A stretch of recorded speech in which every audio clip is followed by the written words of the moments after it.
দাও কেন? আমার শরীরটা জম্বের খারাপ। থৌ শরীর খারাপ, তোমার বিশ্রামের প্রয়োজন। থৌ হাঁটো। বিশ্রাম নিতে দে। বিশ্রাম না নিলেই হবে। ব্যস্ত শো শুয়ে বিশ্রাম নাও। আরে দেও দি কি কাশতেছে না। শো আরাম করো। বাবা, আমার স্বামী কত ভালো, আমার কত ভালোবাসে। এই জামানায় এরকম একটা স্বামী পাওয়া ভাগ্যের ব্যাপার। আমার স্বামী কত ভালোবাসে আমারে। নাও এই নাও কুটে কাটিয়ে ফেলাও। এই বেলায় কুটে কাটিয়ে ফেলাও। ব্যস্ত কুটে ফেলাও।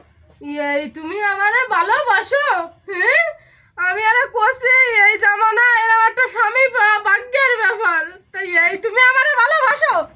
হ্যাঁ? এই কোট আমি এই ঘরে নিয়ে এসে শুয়াই দিয়ে তুমি এই আমার আরে ভালোবাসাতে আসছো? তাই না কুটলি না রানলে আমি খাবো কি? হ্যাঁ, অতিরিক্ত ভালোবাসলে পেটে ভাত যাবে না। কুটো ওরে বাবা রে।